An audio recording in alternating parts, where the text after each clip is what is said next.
Buenas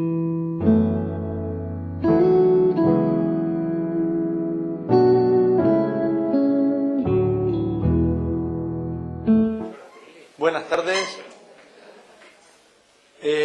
Iniciamos hoy la última sesión de este seminario y la iniciamos introduciendo, como les dije el otro día, un paréntesis en la exposición del profesor Huete. Un paréntesis que graciosamente me ha concedido para poder hacer la presentación a este seminario de la ponencia del arquitecto Emilio Polo, que ha preparado unas consideraciones para el análisis de las patologías de las cimentaciones. Las ha preparado él, como saben, está cursando el máster en Europa, no puede estar aquí y me ha pedido que la presentase yo y, por supuesto, encantado de hacerlo, insisto. En efecto, el arquitecto Polo ha estado intentando sistematizar en términos generales, no de casos concretos, en términos generales, una metodología, una normalización de las patologías que podríamos imaginar en cimentaciones, y tendríamos que decir fundamentalmente en cimentaciones superficiales. No sé exactamente cuál es el término que se usa en la normativa argentina, pero estamos hablando de cimentaciones por zapata. Directas, perfecto. Superficiales o directas. ¿De acuerdo? Bien. En principio, en la ponencia se hace una reflexión general sobre la situación concreta de Mar del Plata, en lo que ya conocen ustedes y ha formado parte de otras exposiciones, entre otras las de Lely, que es todo el escenario que afecta al clima, a las condiciones ambientales agresivas contra el hormigón. Se presenta aquí un cuadro general de intervención que también ha sido conocido y presentado en otras ponencias, tiene su origen también en algunas reflexiones de Tere, que lo que hace es normalizar cómo se tienen que producir las actuaciones cuando hay un fallo de cimentaciones. Hay que, en principio, establecer un método por el que, si hemos registrado fallos en las cimentaciones, saber si hay que hacer actuaciones urgentes o no, y si hay que hacer actuaciones urgentes, inmediatamente llevarlas adelante, que tienen que ver siempre con estabilización provisional, apeos o lo que sea, y si no hay que hacer actuaciones urgentes, iniciar un proceso de investigación, del que ya hemos trabajado mucho. Investigación que va desde el análisis de las lesiones visibles, a veces en elementos, normalmente en elementos de envolvente, a el análisis de condiciones del terreno, etcétera. Esa investigación terminada nos permite determinar unas causas y, por tanto, iniciar un proceso de reparación. Proceso de reparación que, como les decía, cuando hablaba de la estabilidad mecánica de las fábricas en mi exposición, es un proyecto que implicará reparación de las causas iniciales que estarán en la estructura, en este caso en la cimentación, y luego reparación de los elementos dañados que en aquel momento eran fábricas no estructurales. Luego, este método, toda esta documentación, Polo la pone a disposición de todos ustedes, igual que el resto del material del curso. Bien. En principio, no nos detenemos aquí. Cuando vamos a analizar un problema con origen en las cimentaciones, tenemos que identificarlo analizando todos los signos que nos presenta el edificio. Por tanto, todo en lo que hemos trabajado del análisis de lesiones y demás sería y formaría parte de un proceso de actuación para el caso de fallos en cimentaciones. Yéndonos ya a lo que la ponencia del arquitecto Polo nos propone, que es organizar en 4 casos tipo lo que podrían ser fallos generales de las cimentaciones superficiales de un edificio. El primero, que se identifica como el caso de asientos diferenciales en la cimentación por cambios en las condiciones del terreno, que, por otra parte, suelen ser más frecuentes que aquellos que se producen por agotamiento de materiales del cimiento. Suelen ser más frecuentes. Y más aún cuando estamos analizando edificios, que es lo que forma parte de nuestro seminario desde el principio, de soluciones convencionales, ¿no? Es decir, lo más normal es que tengamos que buscar las causas en el cambio de condiciones del terreno, efectivamente. Dice, bueno, pues, ¿cómo se manifiesta en nuestro edificio ese cambio en las condiciones del terreno? Pues por asientos diferenciales, porque se produce un asiento en una parte del cimiento que no se produce de forma constante, o que no se produce en el resto del edificio. Esos asientos diferenciales pueden producirse en zonas centrales del edificio con una descripción general de este tipo, lo veíamos el otro día en los dibujos que yo les presentaba, de este tipo de lesiones, o pueden presentarse en situaciones de extremo del edificio, asientos en los extremos del edificio. ¿Qué nos conviene señalar como una diferencia relativamente importante cuando analizamos edificios? Hombre, cuando los fallos se producen al interno, en las zonas interiores del edificio, zonas centrales, el conjunto del edificio sirve de alguna manera como acodalamiento de los movimientos. Y esto es una constante que podría incluso servir no solo para edificios de construcciones porticadas de hormigón, sino también para construcciones de fábrica. El conjunto del edificio de alguna manera acodala. Esto tiene un inconveniente, y es que con frecuencia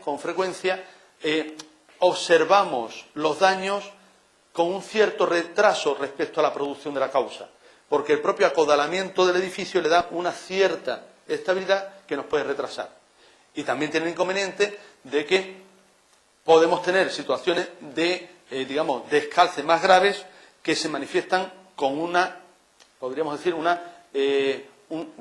daño de colapso, es decir, prematuro, porque el edificio ha actuado hasta que ha podido sosteniendo el equilibrio inicial. Esas situaciones no son tanto cuando se producen descalces en los bordes. Está menos protegido el edificio respecto a los descalces en los bordes. Es verdad que actúan los sistemas estructurales también, los de pórtico a tracción, pero en general los descalces que se producen en los bordes se manifiestan antes. ¿De acuerdo? Bien. Voy a ir un poco rápido porque la clase de hoy de Huete está muy concentrada y si acaso luego, si hay alguna duda concreta, me la plantean, intento. Efectivamente, aquí se hace una reflexión que ya hemos compartido cuando estuvimos hablando el otro día de la estabilidad, de cuáles suelen ser las geometrías aproximadas de las fisuras que nos ayudan a encontrar la localización del fallo en el cimiento. También el profesor Huete tiene un caso concreto muy interesante. ¿Lo pusiste ayer o hoy? ¿Toca hoy? El del asiento... Bueno, el del edificio blanco. Fue ayer.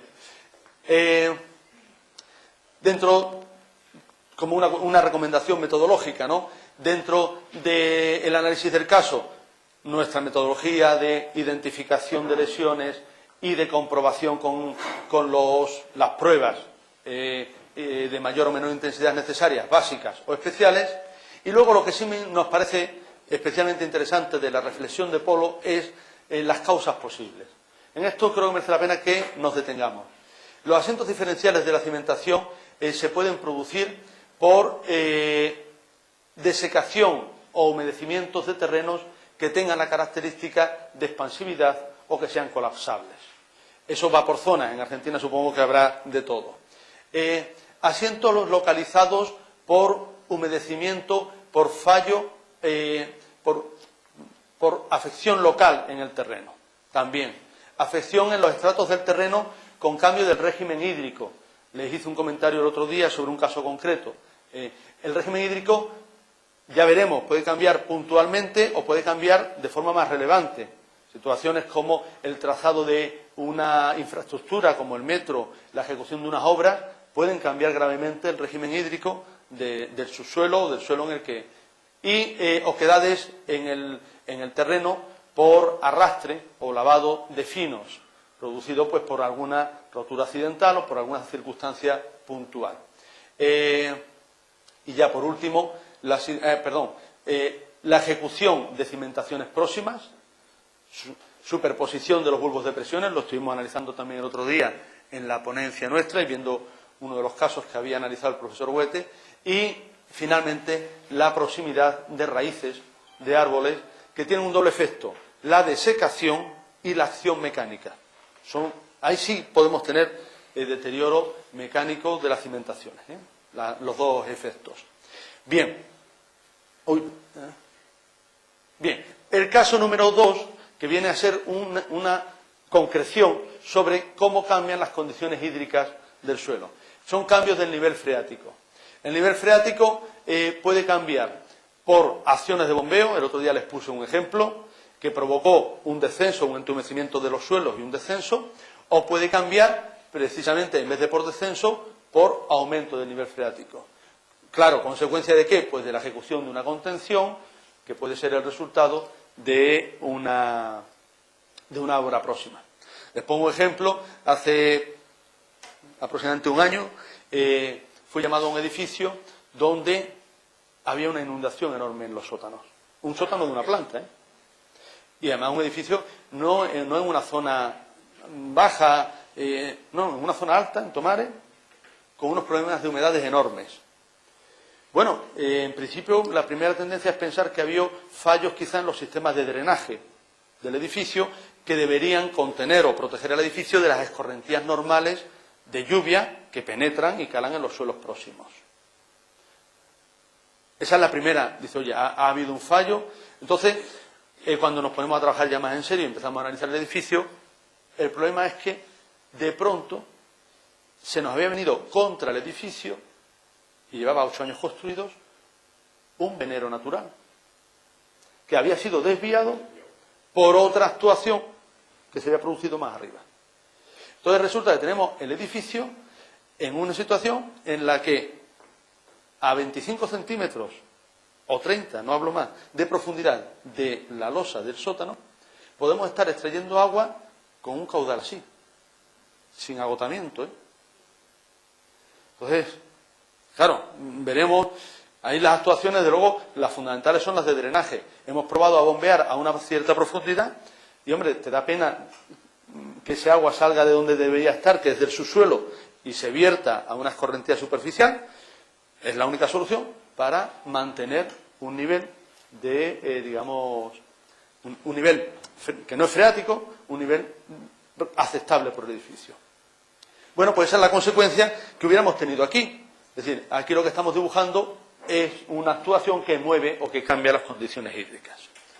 Bien. Una pregunta. ¿Ustedes bombean el agua para deprimir la nave? Y ahí queda. ¿Es suficiente? O sea, eso... Pero de por vida bombean. Sí, porque es que no podemos convertir un edificio construido, en principio, para estar en unas condiciones de suelo seco, en un barco que pueda contener agua, en principio. Porque es que el nivel freático, o sea, el nivel de inundación ha llegado a unos límites en los que habría que pensar en toda una impermeabilización de todo el sistema, que se podría plantear de todo el edificio, para proteger de esa inundación, y que no forma parte de las condiciones iniciales con las que se proyectó. Luego ya ahí hay hasta un problema de responsabilidad, es decir, ¿quién haría frente a esas obras de reparación? Entonces, bueno, eso, la empresa de aguas está advertida, la propietaria, la hidrográfica, y mientras tú el agua la devuelvas a la red separativa, no hay problema. ¿No se corre el riesgo, Enrique, al definir, producir una suerte de lavado de finos o arrastre de material construido? ¿Puede producirse ese riesgo? Hombre, es una depresión que lo que hace es equilibrar. Es decir, no es una depresión que produzca el vaciado, porque nosotros estamos bombeando a 70 centímetros de profundidad. No estamos bombeando... Sí, evidentemente hay un caudal. Ese caudal, por otra parte, ese caudal está yendo es decir, es un caudal que está vivo. Claro. Es un venero que está vivo y que puede existir el riesgo de un descalce de finos. No te puedo decir que no, puede existir. Habría que analizarlo. Puede existir el riesgo. Por irrazonable, si no Sí. queda otra solución, hacer esa extracción o bombeo lejos, o en un lugar conveniente, lejos de las fundaciones o lejos de cualquier Sí, situación de la estructura que pudiera ser potencialmente peligrosa. sí, se podría plantear. No es viable en este caso por las condiciones de la propiedad, pero se podría plantear. Pero bueno, una situación donde se te sobreviene un nivel de agua. En fin, les ponía ese ejemplo como situaciones que efectivamente pueden afectar a las cimentaciones.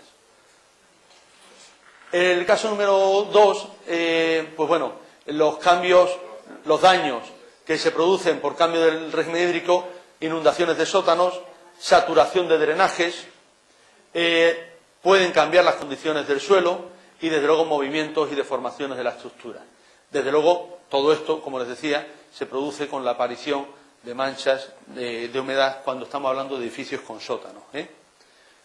Bien, las pruebas volvemos a hacer referencia simplemente a las mismas cuestiones metodológicas que hemos analizado.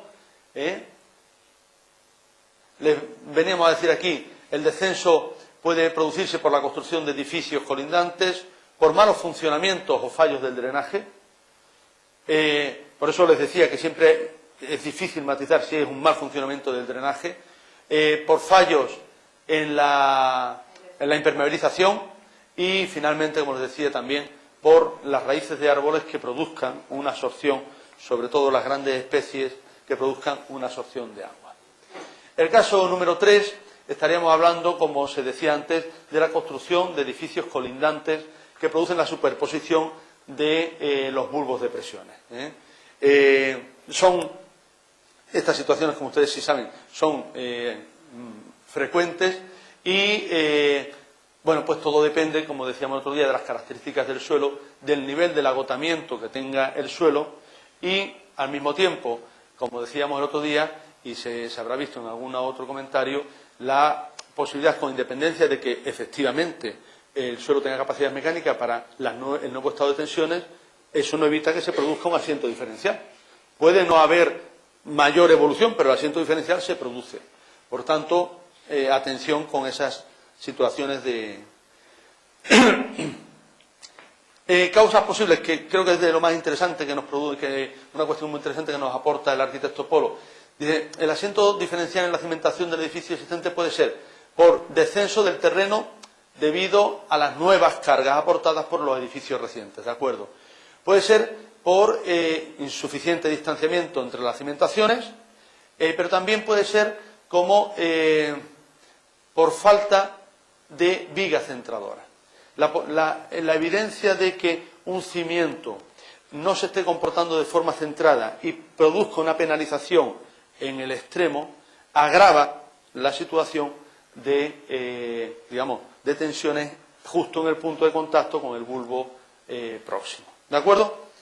Y ya, por último, el caso cuarto, que pretende ser una reflexión general sobre la durabilidad de los hormigones cuando puedan estar afectados, sobre todo, por presencia de sustancias agresivas, o bien de aguas con disoluciones de sales.